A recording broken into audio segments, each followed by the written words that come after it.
This is JC from Total Body Training, where I help people get lean, gain muscle, and build confidence. And today is Foodie Friday. And this is a show where it's all about healthy eats and tasty treats. And in today's episode, what we're going to be doing is we're making a chocolate loaf. Now, funny story is that when I was going to actually make the chocolate loaf, initially I wanted to make some brownies. But I only had a 9x5 loaf pan that I usually use for making pumpkin bread and making banana bread. So I figured, why not? I'll make it in there. And personally, I think it works a little bit better as a chocolate loaf than it would just as brownies. Really, my point here is that you don't need special pans to make stuff. Sometimes if you just have a cake pan or something like that in a recipe, as a brownie recipe, you can just make it with that cake pan. You don't have to rush to the store and buy a special pan that'll fit the food the way that it says in the recipe, unless it's specific to it. Like, there's exceptions to that, but a lot of times you can just substitute it and you can save yourself the money. And I think that's fun because sometimes you can just end up making something new that you didn't think you were going to make if you put the effort into it or if you look around your kitchen. So without any further ado, this is my chocolate loaf. Enjoy. Okay, so the first thing we're going to do is we're going to take our almond butter and we're actually going to put it in the microwave. And we're going to heat it up for about 30 seconds. And I believe this is just to make it a little bit softer and easier to work with. At least that's what I found that it helps me out with. So now we're going to take it and we're going to scoop it into a mid-sized bowl. You might want to use a spatula. There'll be less clanking, and I think it'll come off a little bit easier. I just used a spoon.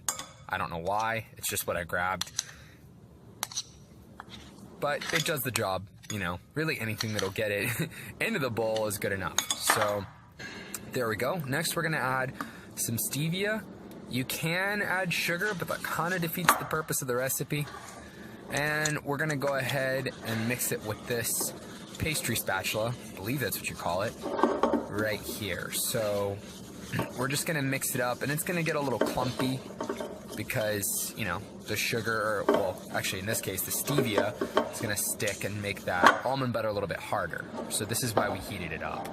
We're going to go ahead and add in the eggs and the egg whites into the recipe, and we're going to start to mix it up. Again, I've got an awkward handle on this, so I'm going to adjust it just a little bit. And we're going to go ahead and add some vanilla and some almond milk.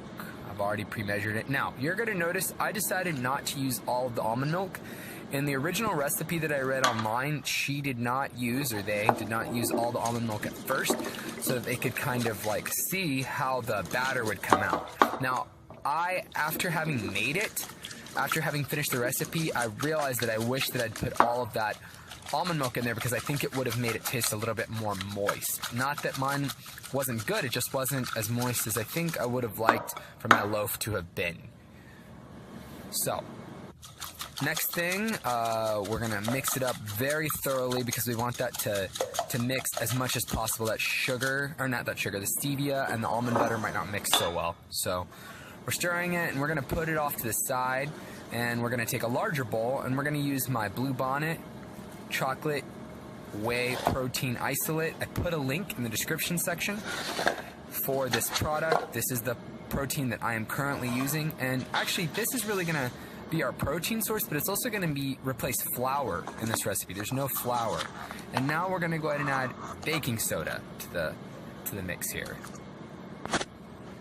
And there we go. I think that's a little bit of salt that we added in there also.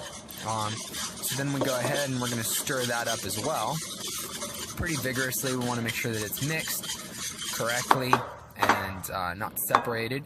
And so we're going to go ahead and add the wet ingredients to the dry. Here we go. We're adding it all in, and we're going to scrape off all those little goodies in there, that extra almond butter and whatnot, and milk, and we're going to stir. Just make sure these this is stirred correctly. If it's not, it's gonna come out clumpy. You don't want that.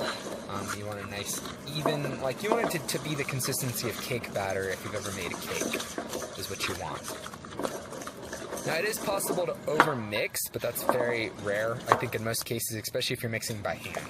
So I tend to mix by hand. I do not currently use anything fancy or any kind of machine to mix, and so I'm going to start mixing it thoroughly, but I had a little boo-boo when I was mixing. I guess this little whisk wasn't the best, so I'm going to switch over to my piggy spatula because, frankly, it's cuter, and I think it works a little bit better now. And, well, really, that's all I had left. So, here we go.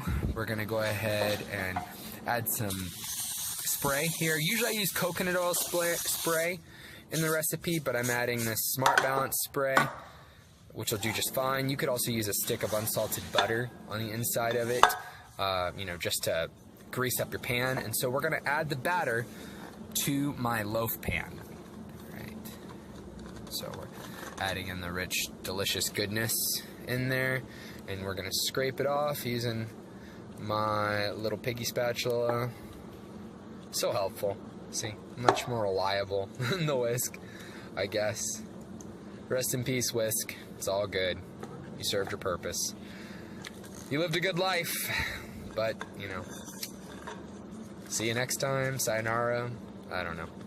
Alright, so we're adding in the rest of this ooey goodness, and what you don't see is the behind the scenes. I am probably going to lick this piggy spatula because it's so tasty. And really, that's what you should do when you're baking something or cooking something, is try it along the way, you know? Alright, so these are these extra dark chocolate chips that I use, Guittard. I don't know how to pronounce it.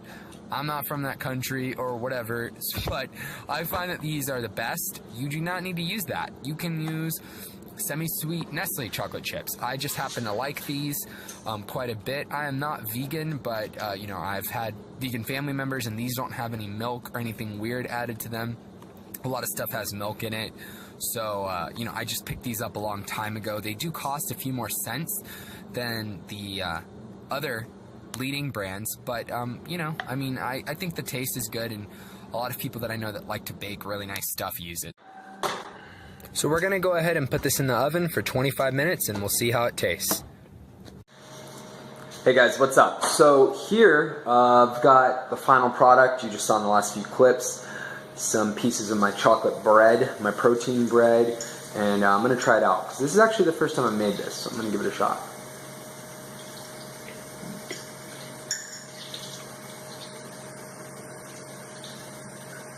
It's pretty good.